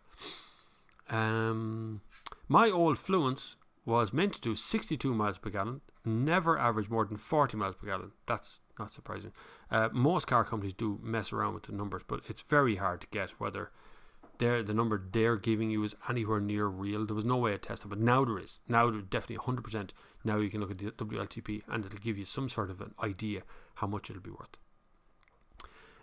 Newer EVs use heat pumps, which in typical temperature, 10 to 20 degrees, return 2 to 3 times the heat per kilowatt spent on heating cooling. But on some EVs, like the i3, it's an option, which you should get. It's an option. I know it'll be a bloody option on BMW. What is a BMW? Just, here's a lovely list of things you can have. They're all optional, but you can have them. A slurp of cold coffee there. We're doing well though. We are, how long are we in? 1 hour, 17 minutes. We're doing so well. Still, so many of you watching. You are so kind to be here with me today. It's really good. Don't forget to support the channel if you can afford to do so. Click that super chat button or head over to PayPal, Patreon, and any other means you feel like using to support this channel in some way. We also keep that Facebook page going. If you want to get there, you can go over. Andrew McAfee, who's here on this channel as well, is also on that Facebook page. You can check it out. A lot of you people who are here today are on the Facebook page already, so there's like 300 members there. Pretty good. We will be arranging a full physical meetup some Sunday through that Facebook page, the group, not page, it's a group, where you'll physically be able to meet me, and maybe we do a live Sunday service. Although if you all come to the Sunday service, there'll be no one there to watch the Sunday service, so but it'll be really good. Nail on the head regarding SIMI. Worst thing about WLTP is dealers have to push PCP more to get sales over the line. Where the market will be in 3 years is the question. That is the major problem at the moment. PCP is the new Sky Bill. It's been sold in that respect. It's been sold as you can have this car for 100 quid a month, for 50 quid a week, whatever it is. You know, it's been sold and billed as that. I don't see PCP being a bubble or being a thing that's going to come back and absolutely murder us in the end. But I do see PCP as something that's being missold to a number of people out there. And WLTP is going to kind of aid that sale. It's going to help that sale. Look, if you're going to look at financing a car, buying a car today, please, God, would you read the bloody fine print? Don't get carried away with your heart. Think with your head when it comes to the finance end of it. You know, how much you're going to pay out, whether you really need that car to be brand new, whether you really need to get into a PCP deal. I still advise people, for the most part, to take a 50% interest in the car that they're buying. So if you can walk in with a 50% deposit in the car and finance the rest through a credit union, through a bank, through a car loan, whatever it is, but 50% of the car should be yours on day one, wherever you possibly can be. So that is the safest, by far the safest option of buying a car, and you cut out that PCP middleman immediately. Now, sorry, that's probably doing some of this out of sales, but I can't help it. I have to advise the best that the customers can get. You can do 230 kilometers a day from one charge in a new Nissan Leaf. That's 230 by 365 by 83,000 kilometers a year. That, I would say, Johnny, unless you can prove that to me, I would say that's an overestimation. The very best I got from having a Nissan Leaf here was 180 kilometers. And that was being 100% good, you know, angel-like, not accelerating hard, trying to use the little pedal lift-off thing and all. I think the numbers that Nissan are putting out are absolutely fiction when it comes to how far the car will actually go. It's so dependent on the weight, who's in it, how far you're going to go, whether you're on motorways, whether you're on back roads, whether you're in the city. All that stuff, it all seriously adds up. If I lived in Dublin with an electric car, I reckon I could get 300 kilometers from a Leaf, because you're stop start, you're always recharging the battery. But if you're living down here in Portlaoise trying to drive to, I don't know, Tullamore, across back roads where you're just going to put your foot down the whole time, you're always going to be doing 100 kilometers an hour or 120 on a motorway or whatever it is, I think it just eats the battery and it's not going to work out so well. Electric cars have their place, but I think your mathematics might be off a little bit there, Johnny. Will gasoline particulate filters block as easy as DPFs, considering petrol engines emit more CO2? Yes, is the wild answer to that. Unfortunately, if you put a filter in, by its very nature, it's designed to catch dirt. That's what filters do. All filters do it one way or the other, and outside of cars or wherever you want. So eventually, all filters need to be cleaned and or changed. Now the cleaning process is fairly modern, and they've got the system worked out, and they've learned a lot from the old DPF problems that they had with the diesel particulate filters. So the petrol particulate filters or gasoline particulate filters will not probably have the same replacement problem that they had, where they fork over 1,500 quid in an afternoon. It was not necessarily full of platinum like the old ones were, which is why they were being stolen off cars as well.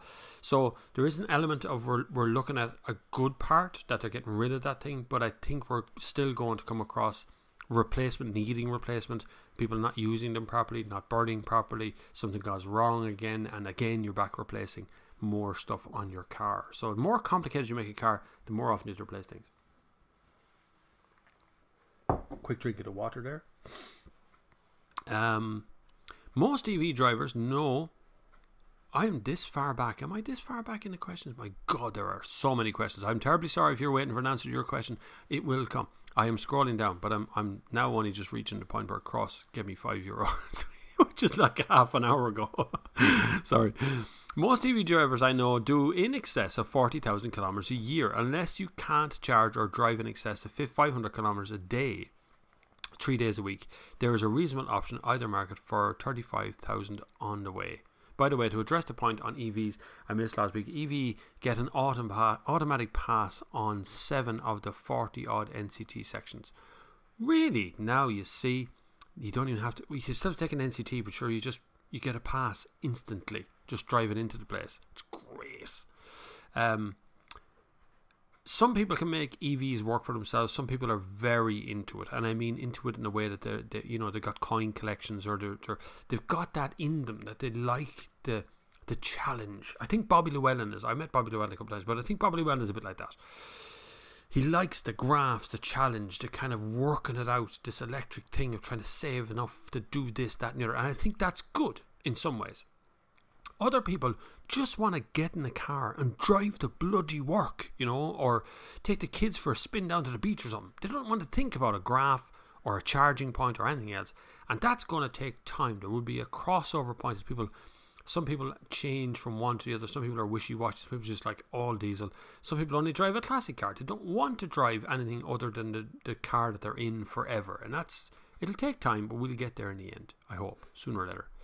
That just jumped forward at me. Thank you very much. Anyway, if you can charge at home, most EV drivers will do over 80,000 a year. If you need to use the public charging network, forget it. Correct, because most of the time the public charging network's broke.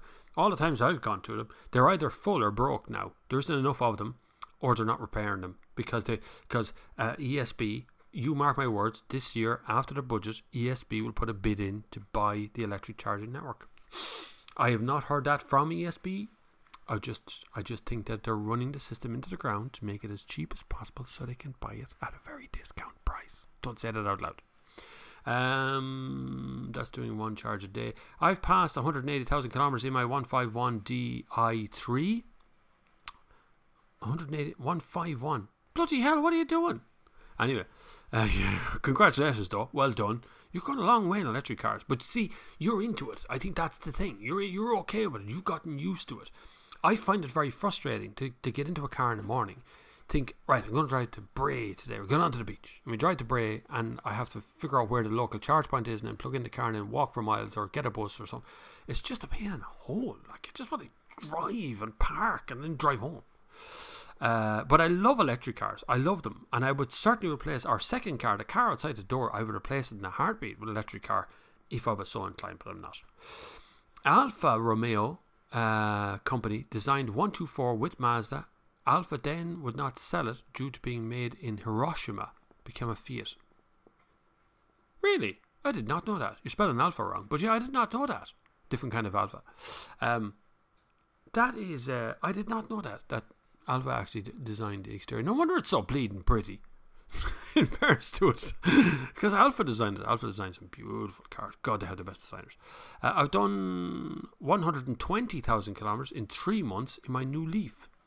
See, everybody's coming with the mileage here. How is the battery after 180,000 kilometers? Bob, you should do an EV Sunday chat sometime. I certainly will, if enough people want to come and do it. Nival, thanks for the advice, Bob. Keep rocking on. I'm rocking on every day. I will do a full EV Sunday service if you like. We've done one before at some point, done something about electric. But see, the topic varies around. It flips back and forward between different things. So we end up talking, like, we're not talking about Tesla now, even though Tesla are going to go out of business. Sell your shares. Sell. Because mileage equals cycles, and cycles are largely what the result in parasitic reactions inside the pack. You see, into batteries. When you're into it, you love the thing. Anyway, right. High temperature is the other factor taken care of by the battery cooling heating. Now, how does that go when they haven't put in a cooling system into the new Leaf? You know, so you can only do one supercharge or 2 a day. I think that's it. Catboy says, yo Bob, yo Catboy, how you doing? Don't forget you can support the channel. There are links down below, and there's also a link, I think, down below in the description for the new Facebook page, or not Facebook group belonging to the Sunday service. So you can join 300 other like-minded individuals over there who love the Sunday service. Leaf doesn't have a temperature control on the pack seat. I knew it. I know these things.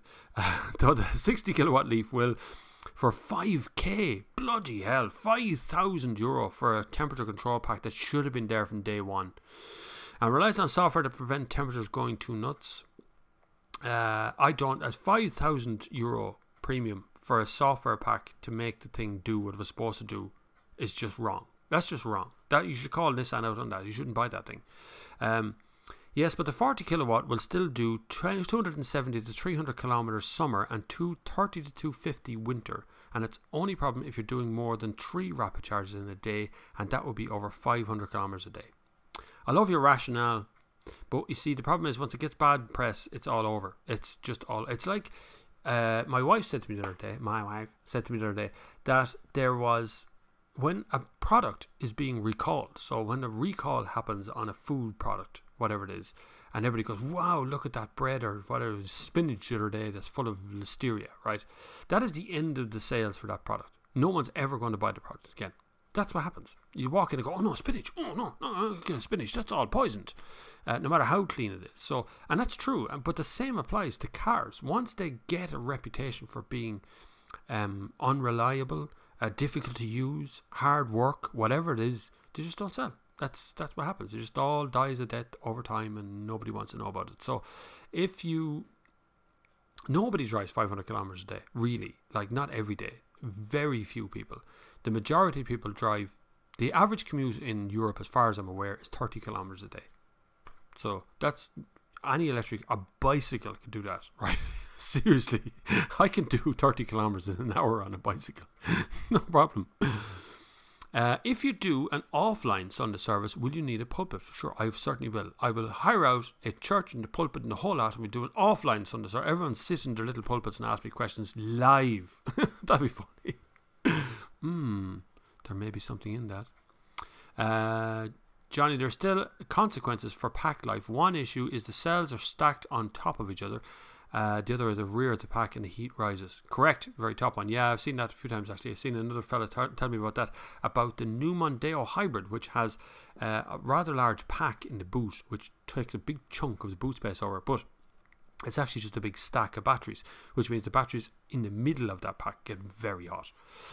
Burning in diesel inside a DPF to clean out during the regen cycle. I'd like to think that the GPF in comparison will be at least easier to burn out with the volatility of petrol and how cleaner it burns. True, yeah, it should be, but I'm not too sure whether it will or not. We just have to see.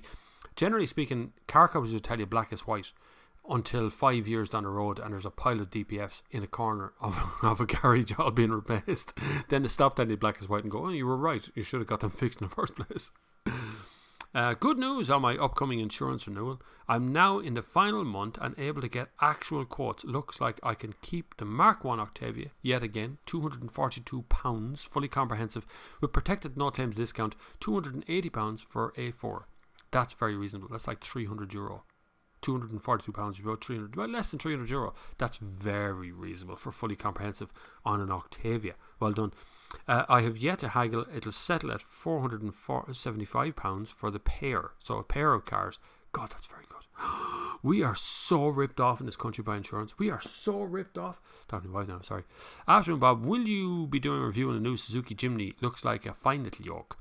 When it eventually comes to Ireland, unfortunately, Suzuki Ireland is actually Suzuki UK. So I email a lovely girl. I can't remember her name right now. I've met her a couple of times. It'll come to you in a minute. But a lovely girl in the UK who looks after the press fleet and looks after the press cars and things. I'm not going to be testing it internationally. It might have a launch date in the UK at some point in the future. Probably will go along to that, alright. So I'll pop over to England somewhere and have a little drive of a Suzuki Jimny. Hopefully it'll put us into off-road mode or something. I'd love to see Jimny. I was actually looking at the older Jimny the other day. You know, the 3-door one? God, it's a lovely car. It really is a lovely car. And I watched it do off-road. There's an off-road thing on today, or was that on yesterday? Saw it on Facebook. And everybody's driving a Suzuki Jimny at it. Proper off-road. Winches on the front, of taking all the bumpers off the cars now. Like, it's a proper off-road thing. And that looks deadly fun. So that Suzuki Jimny has a lot to live up to. In fairness to it, a hell of a lot to live up to. I think I've caught up on all the questions, which is good. Or I've gone offline all of a sudden. I'm not sure. Actually, probably evolved. I know there's a pile of people, and Andy's been over there fielding a pile of questions already. Big shout out to Andy, who every Sunday here comes on and does the admin, keeps all the lunatics at bay. We don't have many lunatics this week, but there was a lot of lunatics last week. In fairness, we had a bit of a run in last week. But you can, of course, don't forget, you can support this channel. Various ways to support are down below in the comments below the channel. You can do PayPal, Patreon, or Super Chat right here on YouTube. But you can also go over to the Facebook page and check out. There's a few new members there, yes. New member, welcome members. there's a Facebook page which is linked in the comments down below that you can join us in a group and have a little group chat and put pictures of your cars. It is a closed group, so you've no fear of putting your stuff up. No one's really going to screenshot it. Everybody seems very pleasant and very nice, and there's no real lunatics. Well, maybe one or two, but very few little lunatics in among the members in there, which is quite nice. Jared Byrne has put up a video today of an F40 on our Facebook page, which is quite nice. Thanks, Jared. It's really good. It's coming from Piston Geeks as well, which is also Irish. I don't know where that car is, actually. I'd love to see a F40. I sat in one. They're not very comfortable. I'll say that for you, straight off the mark. There's another one as well there about the ball tires, which is an old way that people used to do with tires. Was a retread. It's been done a good few times. So what happens is that they kind of cut new grooves with tools. You can do it with angle grinders and things as well in cars. It's not something you want to watch out. It makes the tire look fairly fresh if you do it properly, but it can be awful difficult when something goes wrong. Any chance of a current Jimny hunted down for somewhere to test out, or do any dealers still have any still? If there is anyone out there owns a Jimny, now not an off-road Jimny, just a Jimny, an ordinary one, let me know. I'll have a little drive of that and we'll do the history of the Jimny up to the current model. That'd be fun, actually, if you've got a Jimny. Yeah, get in touch. bobflav@thenextgear.com, or just, hit me with a comment there, or go to Facebook group or something and message me somewhere or another. I wouldn't trust car makers on Euro 6 diesels. After all, it's only new cars tested. The NCT limits are much more liberal. What portion of those Euro 6 diesels are going to lose their DPF mysteriously? That is a problem. It's not advisable to take off your DPF. You can take off your DPF. It doesn't do much. What it does is it can provide more horsepower and more torque in a car, but probably will do more harm than good, in fairness to it. But what really you're doing is poisoning people. That's really what's going on. All of the NOx and all of the CO2 will just come out of the exhaust pipe at the other end. If you ever see an exhaust, at the far end of the exhaust, you've got a lot of black soot. That soot is it's CO2. But containment in that soot is other gases and other stuff as well. It's very bad for the lungs. I'm talking about lung cancer here, throat cancer, mouth cancer, airway passage cancer in general. So it's very, very bad for the lungs. So please don't take your DPF off wherever possible. Just leave it on and leave it alone. Like, it's not doing any harm to you there. It's better to have it on than off. It's a total emissions over the 20-year life of the car that everyone is going to be breathing in. I live 150 metres from the M50 and have air quality meters on my balcony. The output is not good. I'm not surprised. We're fortunate enough in Portlaoise here that the air system is constantly monitored. We do have a prison here. We have a large dump. There is a landfill site, which, don't make any mistake, there's plenty of landfill sites where you live as well. We're not alone, but there's a landfill site out the road, and we have a oil recycling facility here in the town as well. So the air quality here is consistently monitored. So we get live reports on air quality, and it's usually fairly good. Generally speaking, most air quality things rely on the wind. So the windier it is, the cleaner the air will probably be, because it's moving the air along very quickly. The problem is when things are still, like summertime, like the sun we've had there, where everything just sits as a carpet on the ground as you're walking along, and it's just been stirred up by cars passing by me, blowing into your face all the time. That's the problem. Istad says, I do have a Jimny, but you'd have to come to Japan to test it. Well, if you want to fly me over to Japan, I'll come to Japan and test yours. And then we'll go up that mountain there and have a little drift as well. Let's not mention that though. You could post it. It's only small, says Andy. That's true. Sticking a post, it wouldn't cost that much. I'm sure you'd probably get it here for maybe a tenner. You'd stick it on the back of a truck. Drive it here. That's what you do. Take a ferry over to Russia. You could go to Russia, Vladivostok there, and get out there and then just drive across, and you'd be here in no time. Easy. No problem. The windier it is, the more it's someone else's problem. That's kind of it. Yeah, it stirs it along, but it pushes it away, at least from where you're standing and where you're sitting. It's CO2 and NOx and all these kind of heavy particles come out the back of cars are a big problem, but they're not the biggest problem. The biggest problem is actually agriculture in general, and the fact that they don't, agriculture creates a lot of grass.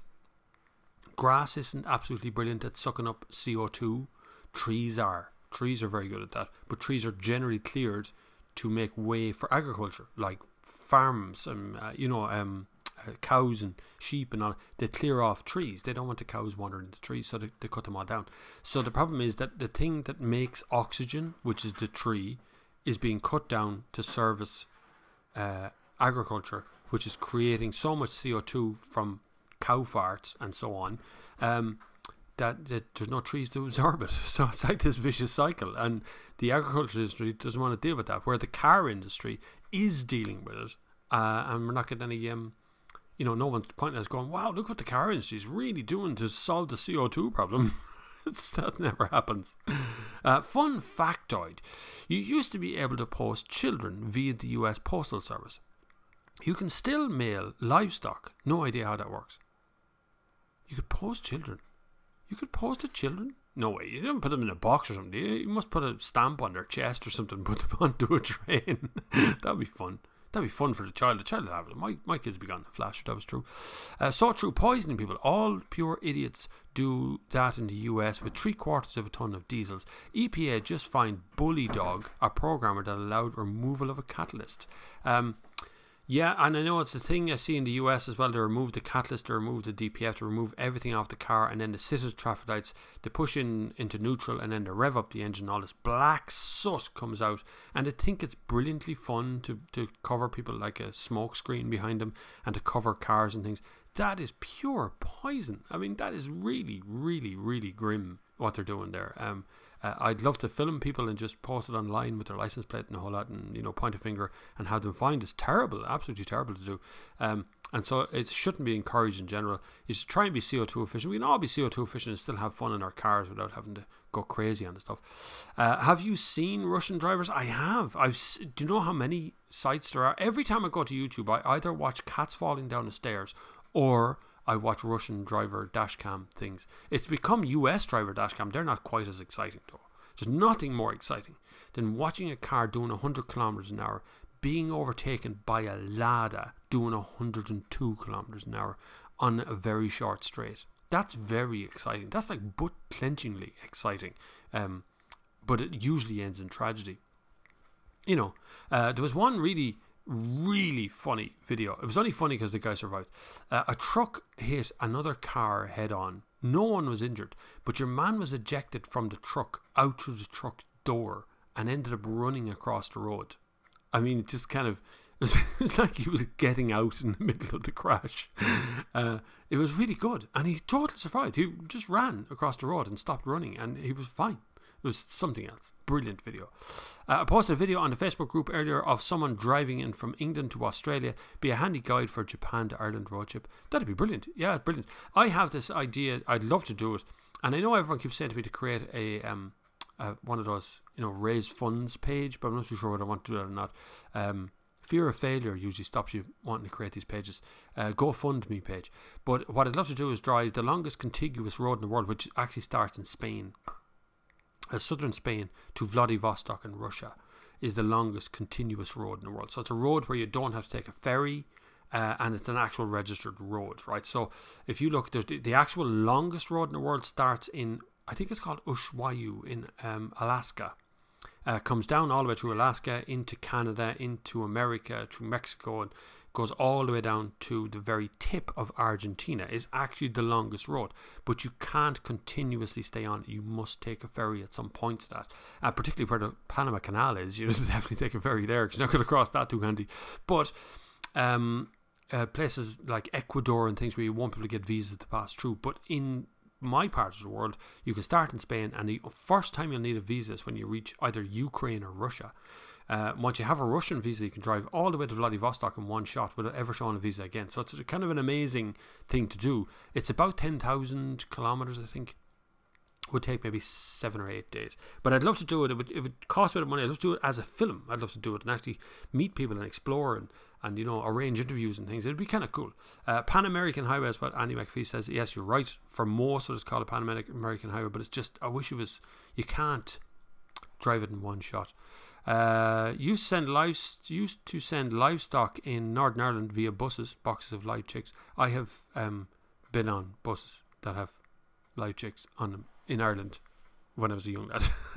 It still happens. I'm sure it happens somewhere in Ireland at the moment. One of the local Leaf owners did an 8,000 kilometre trip to Sweden and back this year. I've been mulling and following up with a 4,000 kilometre Berlin trip. Beat them, thinking about Dublin, Moscow, Dublin. There was also another guy who did the Mongolian run from the UK. I think it was the UK, in a Nissan Leaf. He drove from the UK to Russia. I don't know how far that is. It's probably very long though, but he drove that in a Nissan Leaf. And that's going through, he went through the Stan region, so Kazakhstan and Afghanistan. Well, you can't drive into Afghanistan, but you come close to the border of that. He went around that way, which is, I think, the shorter route, but it has more countries in it. The longer way, the slightly longer way is to go through Ukraine, Russia, Mongolia, and then back into Russia again. Mongolia doesn't want any more used cars, so if you're going to do the Mongolia run, it now finishes in Russia, not in Mongolia, because Mongolia's got enough crap 1 litre tiny little micros to sink it for the rest of its life. Someone in Fermanagh with no DPF and a smoky remap reversed up to a filling station shop store and filled the store with black smoke. District judge wasn't impressed with the CCTV footage. He should be banned from driving. It should have such a severe thing. It's an absolutely dreadful thing to do. And I know it's just driving, but it's just dreadful. That soot out that would absolutely coat the inside your lungs. It's a terrible thing. Search YouTube for dashcam owners of Australia. Is that Australia? Yeah, Australia. And count the number of times the F word gets said. It's Australia, mate. It's Australia. I heard a joke the other day, and I was trying to recant a joke without swearing in it, and it was impossible. It didn't make any sense. They have a habit of swearing a lot. It's just the way they talk. It's just the way things happen over there. Australia is a lovely, lovely country, but I do find them very sexist and very sweary all the time. So they don't get monetized on YouTube a lot. The highway links most of all nations in North and South America except for a stretch of 100 kilometers called Darien Gap, which is correct, which is why it's not the contiguous road in the world. You just can't do it. Even if you could get visas for all the countries and you could get through them safely without being shot, mugged, murdered or left behind, it would still make a very interesting, it's the ultimate one to do, but I think the better one to do right now is the one from Spain to Vladivostok in Russia, which I think is a very interesting one to do.